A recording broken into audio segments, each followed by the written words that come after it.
Now, is this clear? Is the words clear to you? You have cited examples of this.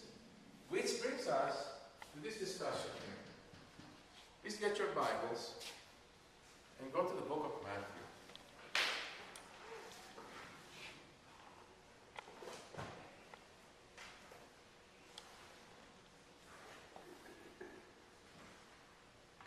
According to my learnings from school, it just confirms what I've told you before. Of the 4 accounts of the gospel, it was the book of Mark that was written first. The book of Mark. And after the book of Mark, Matthew and Luke used the book of Mark to write their own accounts. Just a side issue. Please go to Matthew 24. Matthew 24.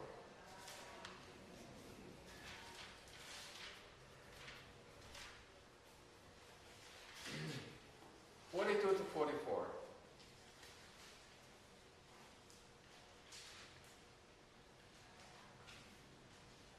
Watch therefore, for you do not know on what day your Lord is coming.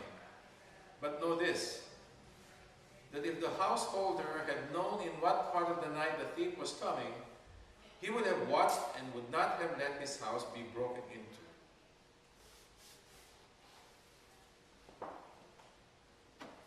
That's this one here. Nobody knows. Do not believe on December 21. December 21, don't believe that. It's not Christian.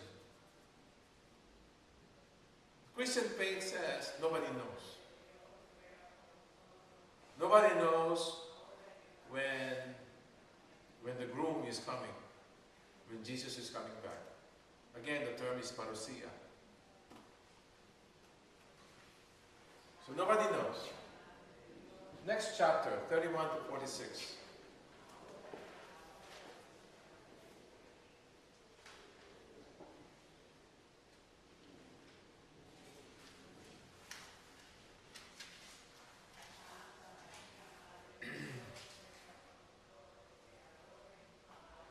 Then Jesus said to them, you will all fall away because of me this night. Ooh. You will all fall away because of me this night. For it is written, I will strike the shepherd, and the sheep of the flock will be scattered. But after I am raised up, I will go before you to Galilee. Peter declared to him, though they all fall away because of you, I will never fall away. So Jesus said to him, truly I say to you, this very night, before the cock crows, you will deny me 3 times.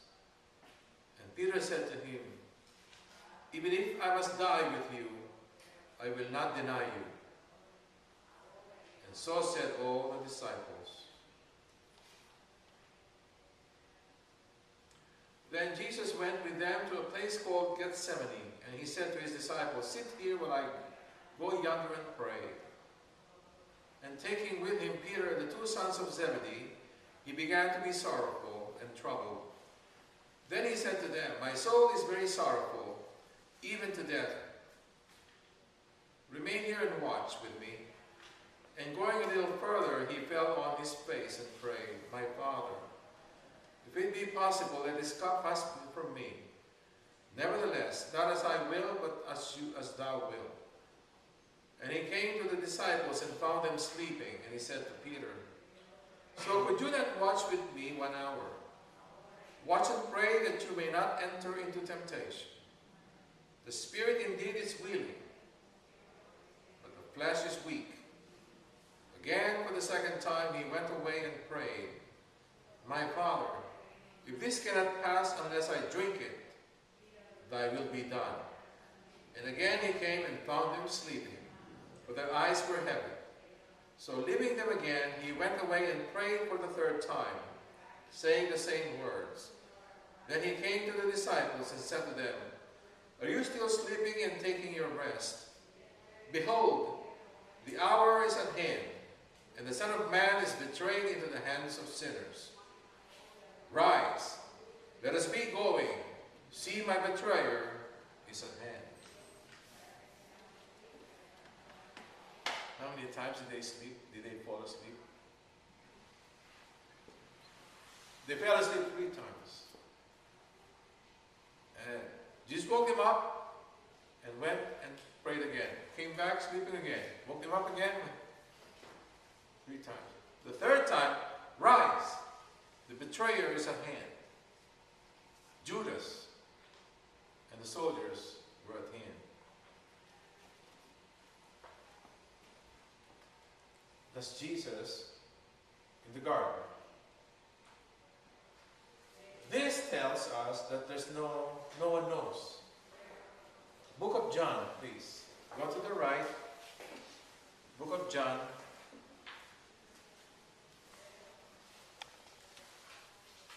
John chapter 14.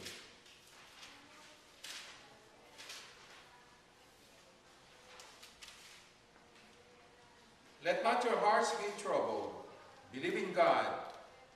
Believe also in me. In my Father's house are many rooms. If it were not so, would I have told you that I go to prepare a place for you? And when I go and prepare a place for you, I will come again and will take you to myself, that there where I am, you may be also." That's a promise. Let's see. 1, 2, 3. 1. No one knows.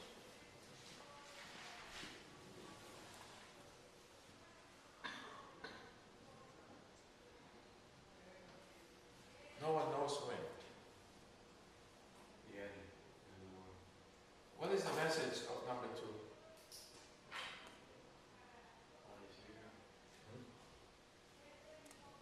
Stay awake.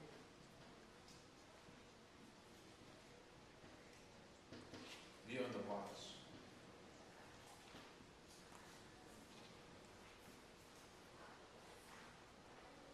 What's the message of number 3?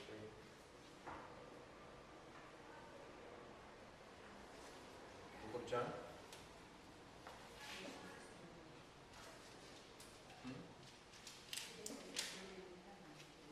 Promise.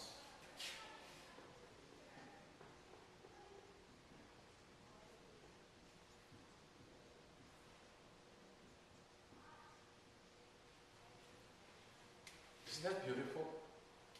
This summarizes our faith. This is the hope.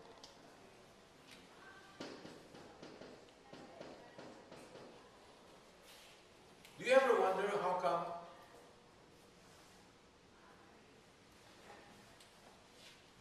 all of this? Do you ever wonder how come some people are so joyful?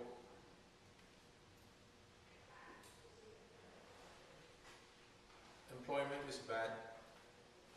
Economy is not as we want it to be. But people are still joyful. They understand no one knows. But they stay awake. They keep the watch because they have hope in that promise of salvation. Just think about their many rooms. Some people think it's a mansion, like the one they have on Sunset Boulevard. That's not correct. That's not accurate. When I gave you the workshop about heaven, I told you heaven is not a place. You remember? Heaven is not a place. The reason I say that is because heaven, there's no location for it. See if you can ask Father Ivan, where is heaven? What do you think his answer will be? In Belleville? Nutley? Where's heaven? There's no location. So it's not a place. If it were a place, then there's a location. Nobody knows. But strictly speaking, if you talk about the fate of the church, there's no place like heaven. It's the placiest place. But it's not a place, because there's no location. Am I making sense? It's the placiest place, but it's not a place.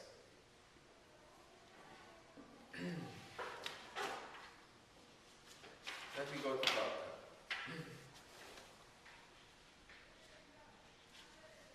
First of all, who will go to heaven? Who will go to heaven?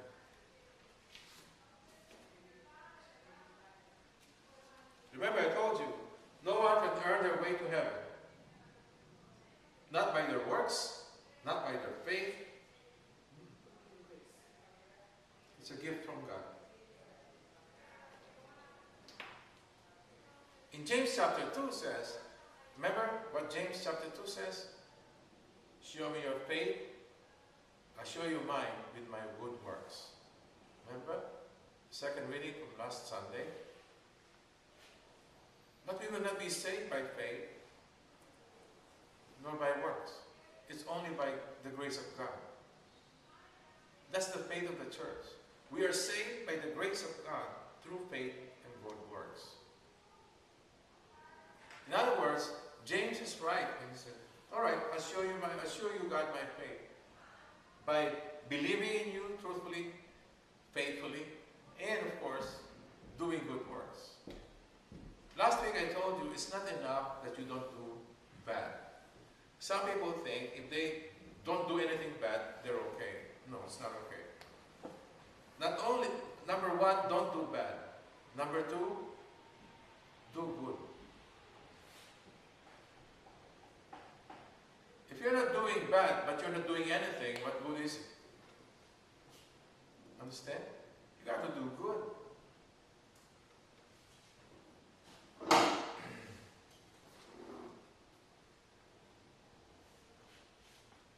So,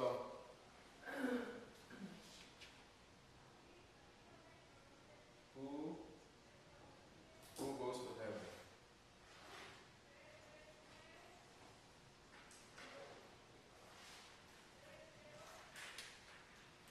That's a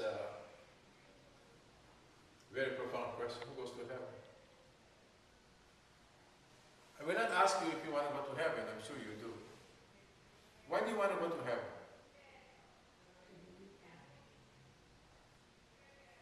Is it because there's no pain in heaven?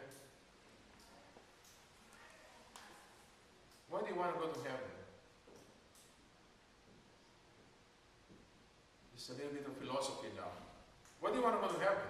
Is it because you don't want punishment? You don't want pain? You don't want suffering? You don't want the heat? Yeah? You can go to the North Pole or South Pole. At least maybe for the next 30 years it will still be cold. But why do you want to go to heaven? Is it because you want to avoid the inconvenience of hell? Do you know what I'm talking about? Here's an analogy. Why do you follow the authorities? Why do you stop at red light? Why do you stop when it's red? Because you're afraid of the fine. If there were no fines, would you stop? You just keep going. It will be no more rules. You just keep going. Who cares? There's no fine. There's no punishment for violating whatever that is rule, okay? Is that a good reason why you should stop? Because you're afraid of the fine? What is a good reason why you should stop? Your safety. Huh? Your safety. Your safety? Okay, so your safety. What other reason? Why you stop on the red? Huh? Because you want to obey the law. Yeah. You stop at the red because you want to obey the law. Not because you want to avoid the punishment. Not because you want to avoid being put in harm's way. Not because you want to protect those other drivers, other vehicles. It's because that's the law, you want to obey it. That's the good reason why you stop in the red. Yes? Why do you obey your parents?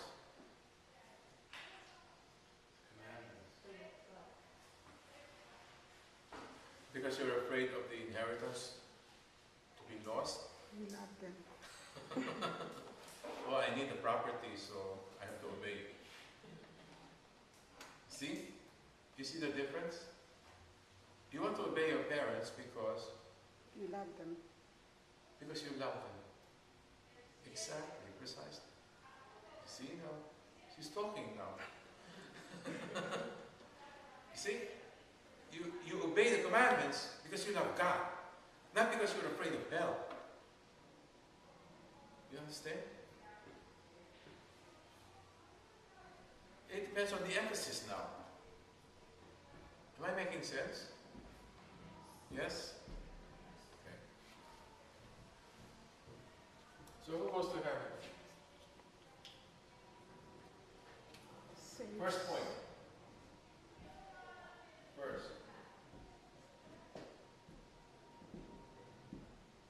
Salvation is never earned.